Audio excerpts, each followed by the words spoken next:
Good morning, everyone. Thank you very much for joining us. Today we have another guest with us. It's actually going to be another very fun day today. So we're going to be talking about creative healing, and our special guest today is Larissa Russell. Larissa is an entrepreneur, international best-selling author, speaker, artist, educator, coach, and healer. She is the founder of Creative You, an online coaching and learning platform that helps women step into their authenticity with the help of creativity. Larissa is blessed to work with women who are ready to make change in their lives as a master of change that she has developed through her life adventures. Larissa has a unique perspective that helps women learn and feel comfortable with their boundaries, as well as find what they really want from their lives. Larissa lives in Edmonton, Alberta, Canada, with her partner, traveling wherever she can on new adventures to explore the world. I'm Fatima. I'm Fred. I'm John. I'm Cyrene. Excellent. I guess we can bring Larissa on now.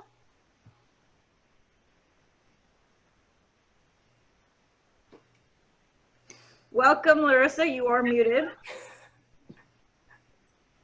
There we go. There we go. Welcome aboard, Larissa. Thank you so much for being on board, and tell us a little bit about yourself.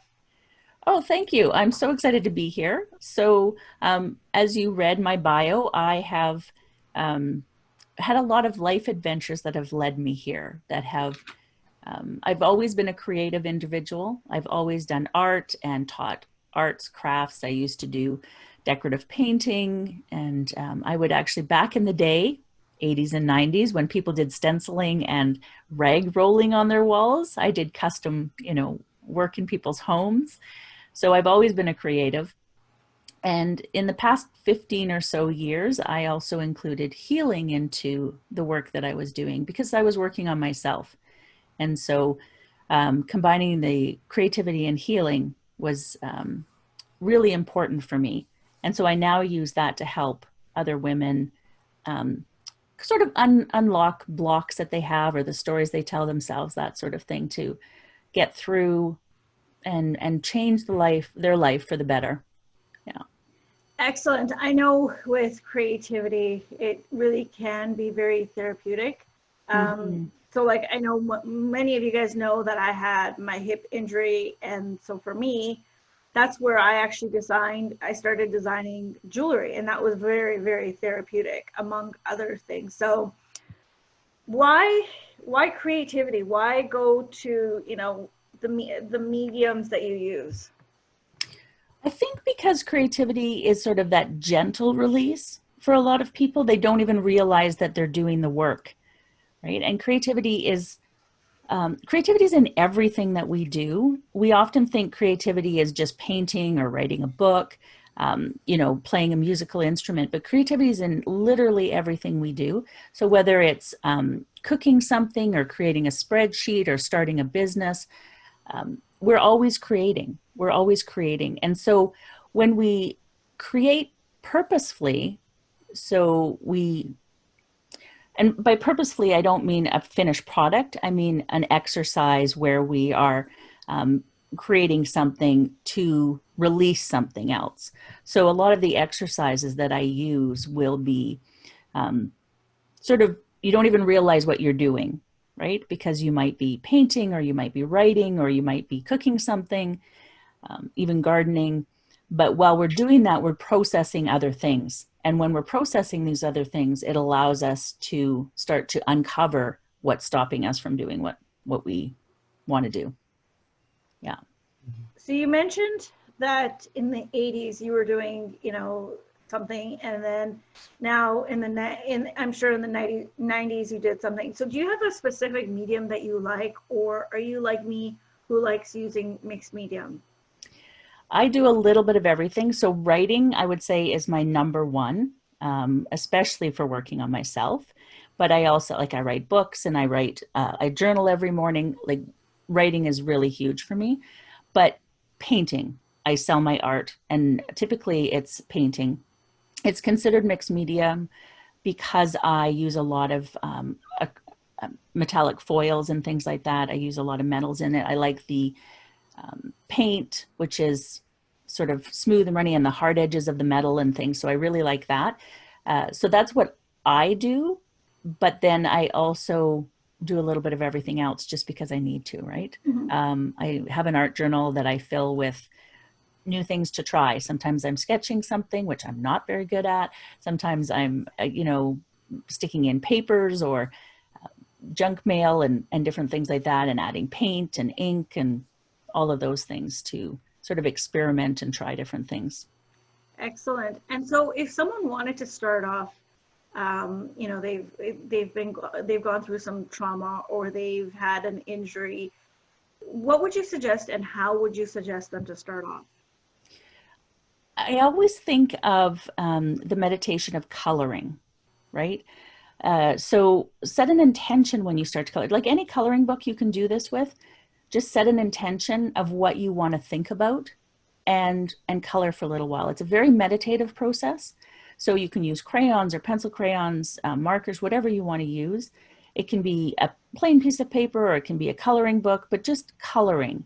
And it sort of releases that need to overthink something. Just concentrate on the coloring and then do some journaling afterwards, because things will pop up into your head that you might not really recognize or understand in the moment, but once you start to journal. So as the easiest way to get started, if you will, I always suggest coloring and journaling. Those are the two, but there's so many different things that we can do. I have a YouTube channel full of different things you can do. It's funny you mentioned that, because you know how popular those coloring books are for kids to get their minds off of things. So it's really intricate packs of, I forget what they're called, but they're very fine, the pictures, and they come with pencil crayons or even felt markers, or even like those really fancy they're markers, but they're like a brush, so you can do almost like a calligraphy type style design. But those I saw them because we were buying those at Costco for our kids, and it really gets their mind off of things, because it's almost like puzzles. I think it's almost like the new version of puzzling. Is it gets you kind of get your mind off something because you're concentrating on creating something else on paper. Journaling as well. Like I journal, I used to color, but design as well as graphic design background before, so that you channel your frustrations or whatever is pressures and stresses you had that day by creating something that is hopefully beautiful for everybody else to enjoy. And that's definitely an aspect of it, but it's more the process, I find, right? And not worrying about that finished product. So maybe you don't like what you colored afterwards, but you enjoyed the process of coloring, right? So you can definitely, that opens up a whole other thing when you love what you've created, but you don't need to get the benefits of it, right? It's more about the process of it. Yeah. And I would say, John, coloring anyone can do, even us adults can do. I've got a few coloring books myself. They're a lot of fun. Yeah. Like they say, whenever you basically can lose track of time, whatever it is that you're doing, you know that you're really enjoying that process, and you're in the moment. You're in the moment. You're really in the moment. And gardening is fun. Sorry? We talked about gardening before. Gardening is fun. Exactly. Yeah. Gardening, baking, cooking without a recipe, any of those times that you're just able to be and not worry about it. Do you just work with women, or have you helped kids as well as men as well? I used to work with everybody, but I've sort of now it's kind of morphed, if you will, into women. I'm not adverse to helping other people. That's just who I typically get is women. So yeah. Larissa, I have a question for you. Yeah. When you talk about boundaries, how do you select what works and what doesn't work? And what kind of conversations do you have about that? Whether they're with relatives or your kids or spouses? Yeah. Boundaries are one of the first things we usually cover when I start working with people, because it is such a difficult one for many people. And boundaries are one of those things that it's different for everyone, right? Because of course you have different needs from your family than you do from friends and things like that. But ultimately, boundaries are about what gives you strength, not about what gives other people strength, right? You are not responsible for anyone else. We may feel that we're responsible for maybe our children. Okay, I will caveat that. But we can't leave them. But other adults in our life, but even our children, we can set boundaries with. So we're not responsible for how other people react to what we need in our life, and we are not responsible for how they may behave if they don't get what they want, right? So it can be really difficult for us to start recognizing our own self-worth and allowing that to change how we interact with other people. We work a lot on the word no, and no is a complete sentence. You do not need to explain to anybody why you can't do something. And you need to figure out what makes it most comfortable for you, right? So if you still want to help, like I have a client whose dad is in a home, and so she feels necessary to jump every time he needs something.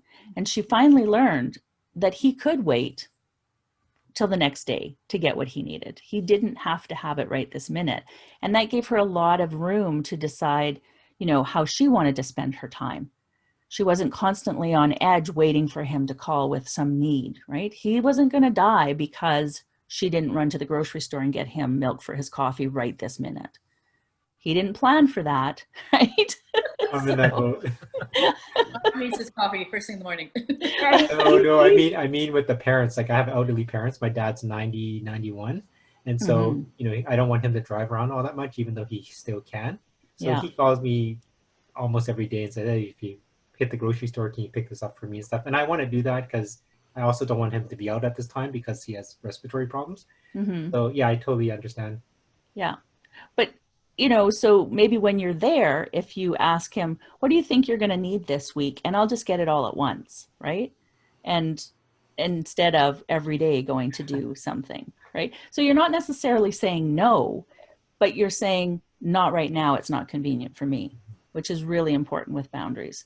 And sometimes you will say no, right? If you really don't want to do something and it's not good for your well-being, why are you doing it? So we delve into why we do the things we do and how much importance we put on ourselves versus other people. So that's really important with boundaries. Did that answer your question? Yes, thank you. Okay. Yeah. Okay. And so then, do you have like a certain step program that you go through, or is there a process that your clients would work with? I do have a core program, my Step Into Your Authenticity program. So that's my core program. Does everybody need it? No. Does everybody start with it? Not necessarily, but it's the one I usually recommend because it's got a lot of the key components that we need to look at: setting boundaries, looking at our abundance and how we feel about that. There's so many different components to it: our fear and risk taking. And so it's a really good place to start. But then I also have a membership program that grows on that. And you can start with that. And there's new content that comes out every 2 weeks that, new issues to start with. And we always have a creative exercise to go with that. So we are looking at all of these different personal issues, but also how can we uncover them in a gentler way? And that's where the creative exercises usually come from. It could be journaling, it could be painting, it could be sewing, it could, there's so many different things that we do. Coloring, yeah, all of that. So now you mentioned abundance, right? And so now through any of these mediums, whether it is writing, whether it is drawing, coloring, sewing, whatever it is, through these mediums, how are you releasing or increasing the abundance for someone? Abundance is about mindset. So as we start to uncover the blocks that are stopping us from having the abundance that we want in our life, but also recognizing that if we just put out abundance, I want abundance. Abundance of what? Do you want abundance of, you know, snow in your backyard? Do you want an abundance of, you know, negative You people in definitely your don't want life? to know here. No. So abundance is a very general word, right? And we throw around abundance. I want more abundance. But when we start to get more specific about what we want abundance around, maybe it's money, maybe it's good people in our life, maybe it's time that we can spend on our own things. You know, when we start to be more specific about what we want to be abundant with, it also changes. But then also that mindset piece of our value. It always comes back to our self-value and self-worth, right? And whether we feel we deserve it. And that is a really big part of it. So we start to uncover why we may not think we deserve it. Because outwardly we're like, we absolutely deserve it. I deserve that. But inside there's stories you're telling yourself that you may not even recognize. So we start to uncover those. Yeah. That's actually a really good point to mention about abundance, because you're right. It's a very vague word. And if you're not specific as to what it is that you're looking for, then yeah, you're just going to get abundance of whatever it is. Right? And so that's a really good point to bring out, is we need to be clear as to what we want to attract, or what abundance we want. Yes, And absolutely. I guess by doing a journal, you kind of learn about yourself as well. Because when you journal, I've learned that with myself. I'm writing things, I'm like, oh, you know, like you kind of go like, what? You know? So you're learning about yourself. So then you know exactly over time what you would want. Yes, absolutely. And journaling is a really good part of that. If you're willing to pay attention, if you're willing to trust that you have things to work on, because a lot of people are like, it's not me, it's them, right? So you need to be willing to look at those things and wanting to make those changes in your life for those things to come forward to you. Otherwise, you can journal till the cows come home and it's not going to do you any good. But yes, absolutely. Oh, I see. Yeah. How do you get someone who says, I want to do this and I'm so gung-ho, I'm in alignment, I'm focused, I want to achieve my goal, but your inner self, it doesn't resonate. There's a disconnect about what you're wanting and how you're feeling. You know what I mean? Yeah. Like How do you feel that? Like, so they're in alignment, right? You can say you want to do something, or, you know, I'm going to reach that goal, but but then those inner voice comes in going, do I really? Am I good? It's like, I'm good. Am I good enough? Am I not worthy enough? All these things. How do you heal from that? There's no one way to heal from that. It's not like, oh, there's this magic, you know, cookie you eat and then that you're healed. What? Or the magic diet. No, it's not. There's no magic. It's different for everyone, and there's different steps that we can take. And with each step that we take, we uncover something else, right? A new layer, and then that allows us to go. And it takes time. It's not like, you know, you do a 8-week program with me, which is my authenticity program, is 8 weeks. You are not like 100%. This is who I am for the rest of my life. You're constantly growing and changing. This gives you tools to start to uncover that. But when you're in that disconnect, it's uncovering why, right? It's uncovering what your belief systems actually are. Because in our head right now, we can go, no, I believe I deserve, right? But if we start to look at the stories from our usually childhood, but it can be even as an adult, we can look at what we truly believe, right? So a lot of people don't think they're creative because an art teacher told them, you know, trees aren't purple, and so I don't know how to draw a tree, right? Art teachers, oh my goodness, I could go on a whole rant about art teachers. But anyway. My mom was an art teacher, so I know what you mean. Yeah. And it's it's not even the teacher per se, it's the way someone takes a comment, right? It can just affect everything. But parents as well, what we can say to like 3 out of our 4 kids, it doesn't affect them, but that 4th kid, it stays with them for the rest of their life, and they feel like they're no good and they can't do any better, and they, you know, and they grow this belief system from one benign comment. Sometimes it's more than a benign comment, but so once we start to uncover where those belief systems come from, and we do that through different projects and different writing assignments and different creative exercises to start to look at where those belief systems come from, because once we recognize them, then we can actually start to change them. Yeah.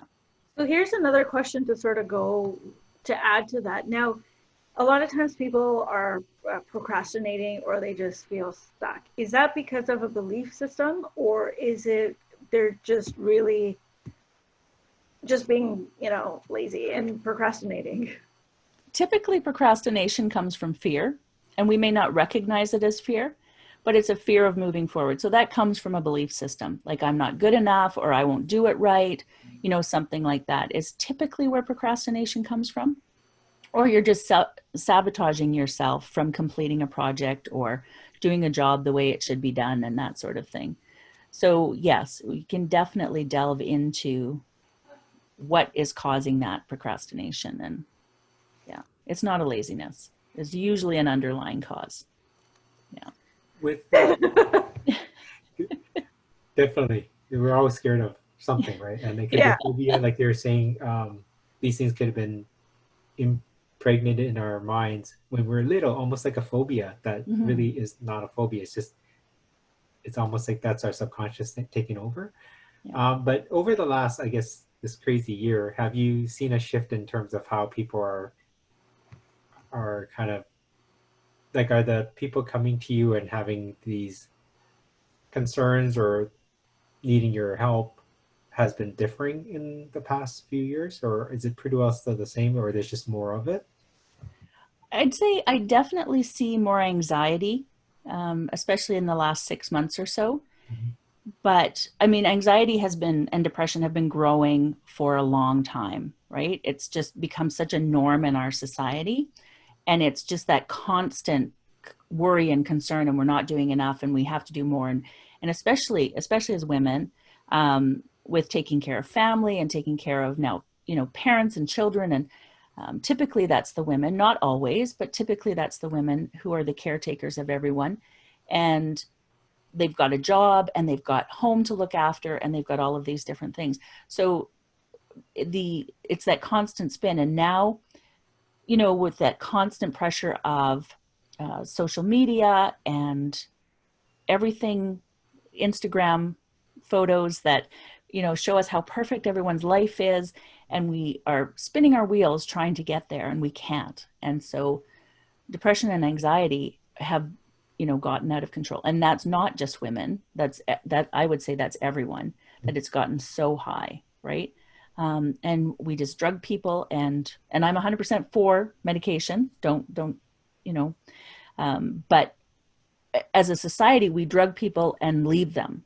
We don't actually do the work to make changes. And so I do see a lot of, I mostly work with women. So I do see a lot of women whose anxiety has gotten out of control, and using the creative process has really helped to ease that, to give them moments in time, and longer moments as they do more, where their anxiety starts to ease. Almost like a Instant Pot. You need to take the valve off, like to let all that steam and pressure off. Exactly. And once people don't know how to do that. So as time goes on, you're just compiling it until the lid flies off. Yeah. Yeah. Yes. You need to decompress. Exactly. Yeah. Yeah.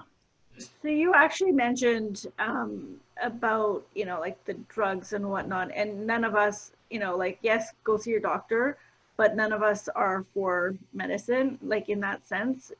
But what about, how are you able to heal someone who is an addict because of these, you know, the drugs that they've been given? Are you sort of able to help them through that process, and even also possibly wean them off of whatever they're addicted to through a creative process and release? It's definitely a process that could be used. I don't specifically work with people to get them off of drugs or an addiction. That's not who I typically work with. But more and more hospitals, addiction centers, cancer units, all of them are using creativity, right? Because it's a strong healing, a strong way to heal. So I don't specifically deal with people like that because I'm not a doctor, right? And I don't feel comfortable selling a fix, right? I am definitely about the healing work that we do, and I will help you heal as much as you are able to heal. The extra components of addiction and that sort of thing, there's a lot more to it. And I don't have that background to be able to do that. I don't have that training, but it is definitely used for that. I mix, what would we say, Eastern and Western medicine a lot, right? I'm not a person who goes straight to drugs. I'll do my chiropractor, my acupuncture, my tinctures, things like that first before I will do medication. But I do think that medication is necessary to balance so that you can start to do the work. And then maybe wean off your medications if need be. Because I know a lot of people who have gone off even insulin for their diabetes and things by bringing their stress levels down and starting to eat healthier and that sort of thing. And they do that through the creativity and anxiety medications, things like that. I know people who have done that and been able to lessen those medications, but I don't specifically work with that. But people I have worked with have, with the help of their doctor, because of the work they've done with me, been able to do that. So like for me, I can definitely say that was something that I did do. Like when I did tear my hip flexor ligament, I was on severe painkiller because I couldn't walk, right? So I was on severe painkiller, and I just didn't like how it was, what it was doing to my mind and everything else. And so a way for me to manage my pain and a way for me to get away from being addicted, I turned to, creating the beautiful like bracelets and everything. And that was one of my saving graces for sure, like was being able to have that creative outlet of being able to create jewelry. Yeah. Without having to focus on what was there, what was a distraction, and then having something to mask it. Yeah. That definitely was my saving grace, was to just wean off of the addiction, because I was getting pretty close to being addicted to the painkillers. Yeah. And I do work with a lot of people who have pain issues, myself included, and you completely lose yourself when you're creating, right? And so you can definitely start to lessen those, especially the more you create. Yeah. I think it's important, like you keep I guess the one of the messages I'm just kind of hearing throughout this conversation is you take your mind off of the problem and channel it with something else that's helping you grow or heal, or just taking your mind off of things just even for half an hour. Your mind's not concentrating on, for example, Fatima's hip injury or my lower back or whatever we're going through. Is that could be enough for you to reset and then go on, rather than keep building that pressure cooker I keep mentioning, right? Because you just say, oh, I got my leg hurts, I can't do this, but think of the things that you can do. Yeah. You can draw, you can create, you can make jewelry, you can cook like Fred. Everybody can do other things to get their mind off of what is that ball and chain, I guess. Yeah. And that's really what it is, because we spend so much time going, right? We don't give ourselves any of that space. And they talk a lot about meditation, and people, I lead a meditation class every morning, so I believe in it. But meditation, for a lot of people, they feel that I can't sit still for that long. You can, but let's take your mind off in a new way, right? Why don't we color something instead? Why don't we journal instead? Why don't we listen to a meditation? You know, there's different things you can do to take your mind off of things. Yeah.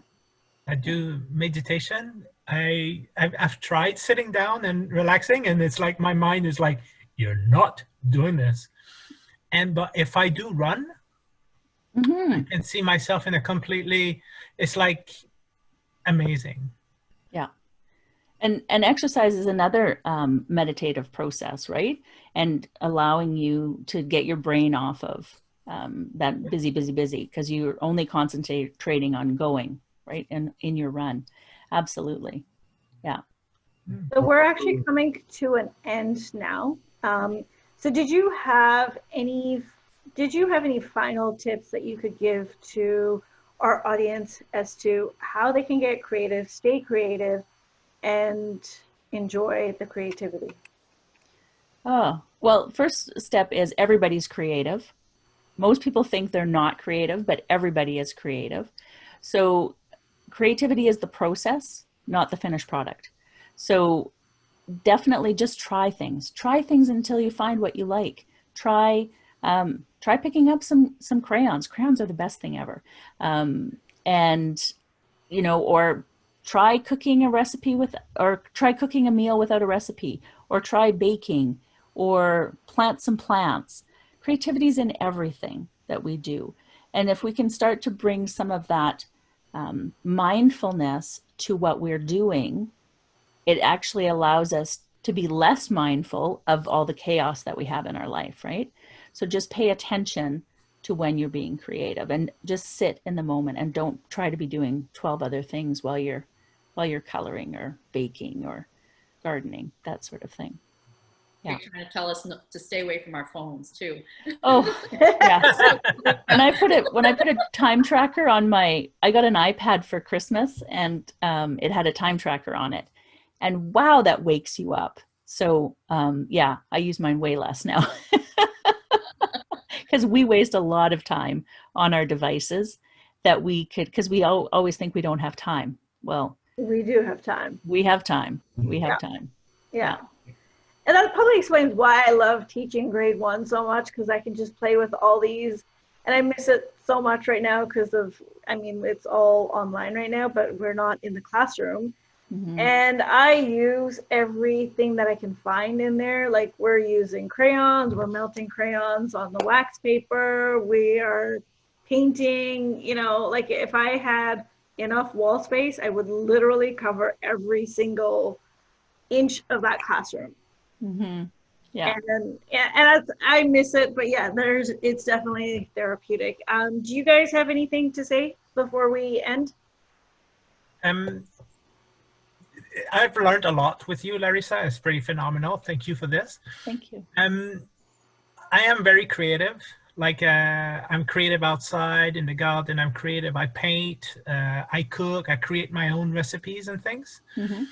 But sometimes, like lately, I've been going through a rougher time than usual, and I found myself painting more, but I didn't really know why I was painting more until like right now. It's probably, my body is probably telling me to do this. And I'm thinking about painting. I'm not really focusing on the other stuff around, mm-hmm. which is probably an explanation of why I've picked up, because I've stopped painting for a while, and now I kind of feel like I've picked it up again. Yeah, yeah. And I feel like my body is like, you need to chill. So, and I don't know, take a break, mental break, I guess. It absolutely does. And if you want to take it one step further, do some writing right after you paint. Do some writing about the experience of painting. And just, you can write about what you painted or how you felt while you were painting, and just take it that one step further. And you might find that helps too. Oh, I'll try that. Thank you. Yeah. Yeah. Cyrene or John, do you guys have anything to add? What you just said was, I journal every day. Mm-hmm. And but I usually leave it either the end of the night, so the night of that night or the next morning.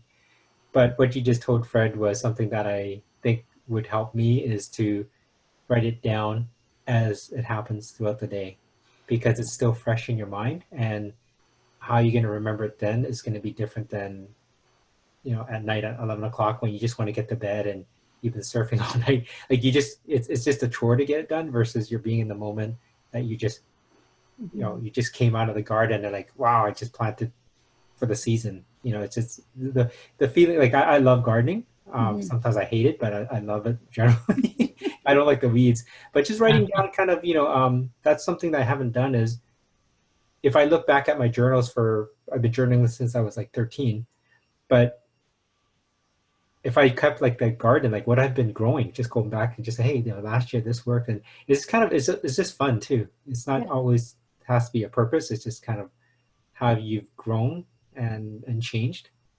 Yes, absolutely. And it's a really great way of processing, right? Because we have those endorphins that kick in when we're creating, and then it allows us to process them. So yeah, absolutely. Yeah. Thank you. I just want to say thank you so much, Larissa, for all these great tips. I'm going to go out and buy myself a coloring book. I love bright colors, and I was a little bit discouraged when I was in, grade 5, because I wasn't coloring in the lines. Yeah. Who cares, right? Who colors in the lines? The lines don't matter. Exactly, right? No more boundaries, or I should say, in that case. But in that case, yes. In that case. No box. We don't need to be put in a box. That's we do need boundaries. We don't need that box around us. Yeah. Thanks. Excellent. Well, thank you so much, Larissa, for coming on. It was a pleasure having you. And like Cyrene said, a lot of really good tips that you've shared, and a lot of knowledge. So I'm grateful to have you. And I know we're working on something kind of cool. So we both wrote The Power of Why together with 22 other women. I'm starting to try to figure out my math, but we're also working on another project as well. So you'll see that come through down the road. But as you guys know, we're still in our 28-day challenge. We are day 23, I think, right? Yeah. Today. Yeah, we're almost there. Not 24? 23 or 24, Cyrene, you're counting. I know. I know what she says. I